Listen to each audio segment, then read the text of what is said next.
Howdy, howdy. Welcome to my moderately sized corner of the internet. So I made a bet with another user that if I reach 5K subs, that I would start going by that as my intro. So I guess that bet is going through is because I reached 5K subs as per the last video. And I'm going to be honest with you. I didn't expect to get, this many followers in such a relatively short period of time, to be honest. It's like, for the vast majority of the time this channel has existed, it kind of was a relatively dead channel. And like I had only 500 subs, and it's not like those people were actually, watching the videos that I uploaded. It was pretty neutered, So this is a big change of pace for this channel, is because I'm not used to actually having this many people following it, which is kind of surprising. It's kind of shocking. I never expected, even at the time, and like when I uploaded my videos back in September, I figured I was still going to be talking to nobody by the end of the year, maybe have like maybe 20 commenters at any given point in time. And so, I didn't even expect to reach 1,000 subs by the end of the year, to be fair. That was kind of a shocker to me, because I said at 500 subs, like right before I started actually getting growth on this channel, and it kind of just caught me off guard. But in today's video, I want to go over a particular image that was circulating around Twitter or the internet for about a little while, about 3 weeks ago. And it was the March for Billionaires protest, is because a lot of people kind of just assumed it was comical and it was over the top, and it was a parody of like how billionaires actually think.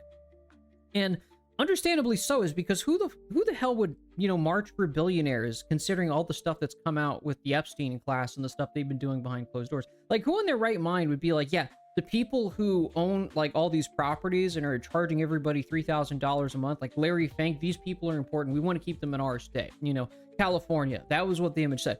And so the funny part is that like I looked at this movement and I kind of laughed at it, is because the fact is, so you want to keep rich people in California, be my guest. I don't want them here. I don't want them in my state. You think I want Larry Fink or BlackRock, coming to my state and buying up all the properties and, engaging in speculative behavior over the bare necessities of life like they do with every other state that they go into?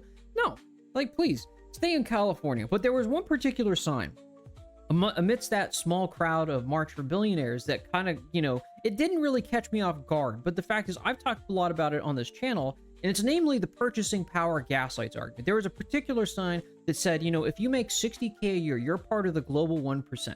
And you might be scratching your head. If you're a Wagie making 45K or 60K a year, you're never going to be able to own your own home. Your income single by itself will never even be able to qualify for the bare minimum just to get into the property market, which is about 300K nowadays, just to own your own home. If you're paying rent $2,000 a month, it's probably eating up the majority of your income, well beyond the 30% mark, which just even 10 years ago, they told you to never do if you wanted to, be financially okay. What used to be an option that if you wanted to pay extra and live a little bit more cash poor, you could have a nicer place. Now, just to afford living by itself, you have to be cash poor. Everybody is now just a hamster in the hamster wheel, grinding to afford the bare necessities of housing and groceries. That's the point we're at. And it's kind of funny, is because when I saw this sign, it was very interesting, is because I've talked a lot on my channels that like, people will gaslight me. I work as an engineer. And so engineering, medicine, and law were the three golden professions where if you worked hard, you could have a decent standard of living. You were guaranteed success in these fields. Bottom line, there was no other fields. Like the other ones might have ups and downs, but these were the ones that you were guaranteed to have prosperity in, because they were difficult to get in and they were difficult to work in, and so they were always going to be secure. And I talked about in one of my videos where I make nominally 6 figures, but even that doesn't qualify my income alone to afford the average house. What was once considered a job that was prestigious doesn't even afford you the average anymore. And that's the crazy part, is because I had used talked about it, that if I had made 6 figures in the 2000s, I would be considered wealthy. I would never be talking about economic leftism. I would never be talking about the cost of living crisis, is because 6 figures, when the average house price was 100K, you could easily afford the average house and still have a ton of money left over. With groceries, with $100 filling the cart to the absolute brim. And that didn't stop a couple of pedestrian midwits and gaslighters trying to do the third worldist argumentation to gaslight me in the comment section. And they did. They tried it many times, where they say, you make this money, nominally, you must be well off. So now we're going to get into it, is because, as I said in my last video, where, these people LARPing as third worldists are actually billionaires just used there to antagonize the American worker, even my own boss, where he's saying that, if you live in America, the first world, you should just be grateful that you live here at all.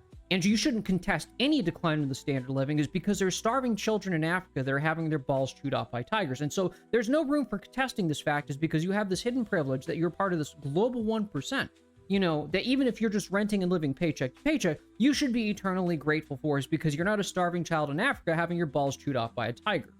And he's saying all this while living out of a mansion, having a low mortgage payment, and gaslighting everybody else that's in the office. Yes, he is making this argument. And so when I see the sign, if you're making 60K, you're part of the global 1%. This is the exact same argument. And you're scratching your head, why are they making this argument? It doesn't make any sense. How am I privileged making 60K a year where I'm never going to own my own home? I'm going to be renting a 300 square foot shit box. I'm always going to be surveilled upon, and I'm going to have no privacy while living paycheck to paycheck. Where is this invisible privilege? What is the logic of this argumentation? For many years, I kind of scratched my head about this, is because the fact is that I always wondered where this argument, people will say this in their mansions, and they're fully paid off 800K houses. Boomers will say this, and they're fully paid off 800K houses to gaslight younger generations about an invisible privilege that they don't have, but the previous generations and that the wealthy still have. So let's get into it.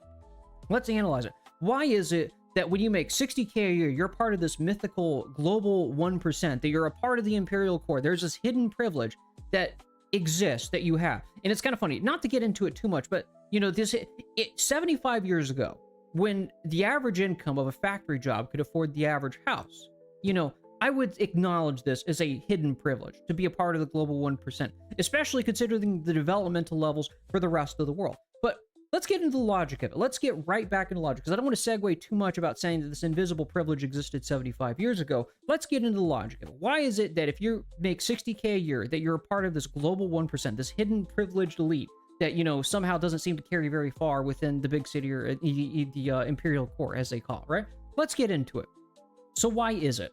The idea is this, is that if you make 60K a year, hypothetically, you can take your American dollars and go to the third world and live like a king. It runs off the same logic that, if you have a ton of money, you can go off to the countryside, buy a really big house for a fraction of the price it would cost in the big city.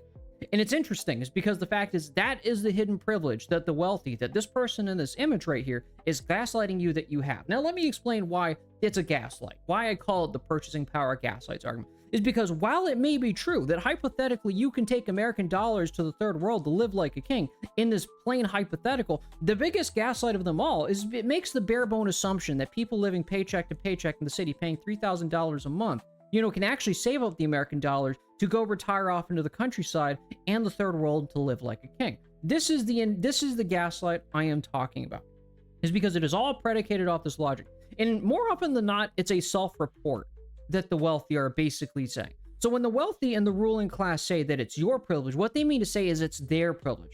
Their privilege is that they can afford these really cheap things by going to the countryside or even the third world to live like a king, where prices are astronomically lower. Is because if you acknowledge that companies do localized pricing, which is kind of funny, is because if you go to any mainstream libertarian channel, they say commodities prices such as iPhones, you can take it to Thailand, you can take it to wherever, and the commodities price will stay the same. They will say these things stay the same no matter where you transport them. They're called a transportable good. All the mainstream bourgeois economists will say this, is that the reason you could do this is that you can afford cheap labor in the third world and live like a king.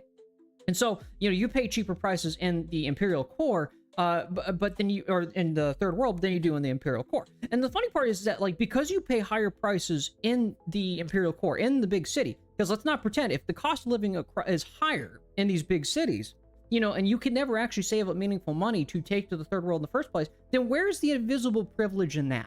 Let's be real with it. Where is the invisible privilege of taking this hypothetical American dollars to go to the countryside to live like a king, if you're living paycheck to paycheck, and only the wealthy can do that and say, well, Wagie, you're just as privileged as me, because you can hypothetically take these very same American dollars to the third world and live like a king, but the only difference is you can't, is because you're a Wagie and you're living paycheck to paycheck.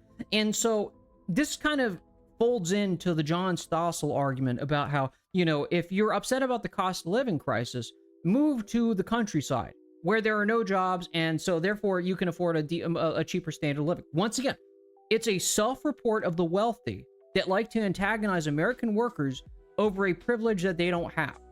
Because when they say, you should move to the countryside to have cheaper prices, they mean that they can, because they have a bunch of money, they have a bunch of liquid assets, which they can transport to the countryside to get cheaper prices, but you can't, is because when it comes to where the jobs are actually located, they're all in the big city. Is because there's a deranged logic with American companies that where they have to have their companies located in the middle of these big cities where property values appreciate the most, because they can engage in rent-seeking parasitism through the same property values through exploitative rents. That's why they want you working in these cities. Because notice the logic that these companies do. Like, if you don't accept their shitty terms and conditions of where you have to work in the big city to just have a job in the first place, where's the first place that they go off to? They offshore these jobs straight to India. That's what Microsoft is doing. That's what Amazon is doing. This is what Meta is doing. They're all moving to India. There's a bizarre logic with these companies, while they gaslight you about being more privileged than they actually are, is that, notice how they don't ever invest into West Virginia. They don't ever invest into these cheaper cities where they can have access to lower cost of labor. They demand you to take a shitty wage in proportion to a higher cost living in the big city. And if you don't accept these terms and conditions, they just immediately offshore everything. They don't go to any of the mid-tier cities that would actually love to have that economic opportunity. They don't go to West Virginia. They don't go to the Midwest. They don't go to any place where the cost of labor is cheap. They just go straight to India if you don't accept their shitty terms and conditions. They don't actually develop anything. And so the funny part is that they gaslight us about having this invisible privilege, while in actuality, we don't actually have that privilege. They have that privilege. They can take their money anywhere and live like a king, and they don't have to live in the city. Living in the city for being a part of the property classes is entirely optional. Why do you think the wealthy are now jumping onto the train of like where they're pretending to be country boys nowadays? Now they're pretending to be the salt of the earth people, where they LARP as country folk, paying a fraction of the cost of living while you pay the most amount of money, where the vast majority, 90% of people living in the city, because that's where the jobs are, and then being told that you're privileged for something that you don't have. Yes, you're a part of the global 1% where you're considered privileged if you have to spend an hour to 2 hours in traffic just to show up to a job that you don't even like in the first place, where the majority of the wages that you earn from that job goes to a place you don't even get to live in. That is the privilege of being the global 1%, according to the wealthy in this country. According to the people in this crowd, we're saying that you are part of the global 1% if you make $60K a year, within this society. And it's kind of funny because they said they wanted to keep billionaires in California. Here's a side note, by the way, with this little group of marchers or whatever, right? March for Billionaires, is that they say being a part of the global 1%, all you need is 60K income. But the funny part is, just like in my last videos, when I brought up that I'm nominally what used to be considered a safe job just a little while ago, being an engineer, doctor, and lawyer, and that me nominally making six figures doesn't even afford me the average house. Fun fact, in California, the average house price is $782K.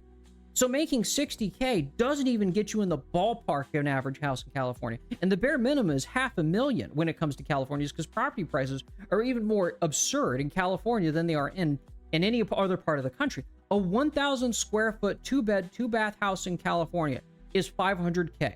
And you're part of the global 1%, if you make 60K. A house that you would never even qualify for. So, Wagie, yeah, that's basically the entire thesis of this video. So you are a part of the global 1% because you have your global 1%, 300 square foot, shitbox wage pod, where you pay $3,000 a month, the majority of your income from a job that you spend most of your time at for something you'll never be able to afford. That's the global 1% privilege gaslight that I'm talking about. That is the purchasing power gaslights argument that I've talked so much on this channel. I talk about it so much on this channel is because the fact is that they keep getting away with it. And nobody else is making the arguments, the counter arguments against the wealthy who are gaslighting ordinary American workers about a hidden privilege that they don't have. And the one thing I want you to take off from this video, like if you do actually, see this video, if you actually, like the talking points of the video, don't let them get away with it. Copy and paste my arguments. Is don't let them live it down. Is because the fact is I'll see it on Twitter every once in a while. I came across a post where a woman was complaining that, she got some bread, bananas, some eggs, and some orange juice, and then all of it was $61. Okay? $100 even 15 years ago, 10 years ago, would have meant basket filled to the brim. Okay? Inflation. We all know it's real. But the thing is that I've seen it on Twitter plenty of times where somebody talks about the cost of living crisis, and there are people that have sub $1,000 a month mortgage payments coming into the comment section to say, well, you should just shop better. You should buy, better things. It's kind of funny is because a lot of the arguments in this Twitter section, this Twitter comment section of this woman complaining about the cost of living, we're telling her to buy higher quality things when things are already expensive. This is the gaslight I'm talking about. When you are dealing with people who are gaslighting you over the cost of living crisis, recognize that They live in 800K houses with sub $1,000 a month mortgage payments, and they're there to gaslight you is because they're the ones who are living on recruit difficulty. All of you, if you're an average person, if you're a late millennial and onward, early Gen Z and onward, you know, you're practically economically toast. You're never going to own your own home. And these people are here to gaslight you with arguments such as the purchasing power gaslight argument to make you seem like you're better off than you actually are. And use my arguments and don't let them get away with it. Please do, is because the fact is the longer you let them get away with it, with these gaslights, these arguments, you know, the more they're going to get bold and acting like, treating you like trash.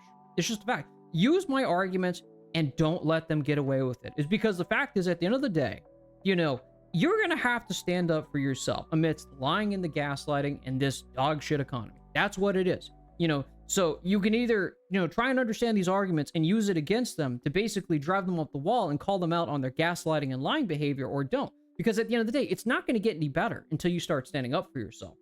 With that being said, I think I'm going to go ahead and start closing off this video, and I hope you guys enjoyed it. So don't forget to like, share, and subscribe. But before I finally close it off, I do want to mention one thing. I am creating an Odyssey account where I'm going to be hosting my YouTube videos there as well, is because the fact is, as you know, when I started up the Matrix group for the channel, is that I'm a big fan of decentralization. The reason I like decentralization is because the fact is, when it comes to ideas, you know, when somebody is decentralized and somebody can exist in multiple places at the same time, you can't shut down their argument. When it comes to decentralization and debate, you know, it actually comes to an exchange of ideas, because ideas matter in that plane, is because you can't just censor people because of some over-socialized midwit behaviors because they offended the sensibilities of some group. You actually have to engage with the ideas. And that's why I'm a big fan of decentralization, is because the fact is time will come later on in the future where they will start to censor economically left talking points. And so I'm setting up the infrastructure because the fact is the ruling class is still quite arrogant about the cost of living crisis. They don't see the tiger that they're prodding that's right around the corner. And so all I'm doing with the Odyssey account and setting up an Odyssey channel is to ensure that even if I get yeeted and deleted, you know, I still have proper decentralization. So if you're still interested in hearing talking points to go against the mainstream narrative, the mainstream politicians who are gaslighting you over the cost of living crisis, you can still hear them, and then you can use these talking points just as effectively against them, no matter how small that you may be. No matter how, like, neutered, you know, throughout social media you may be. It's because that day is coming and they're going to try it. And so that's why I'm in as supportive as of decentralized media as much as possible. So with that being said, I'm going to go ahead and close out the video. So I hope you enjoy. Don't forget to like, share, and subscribe.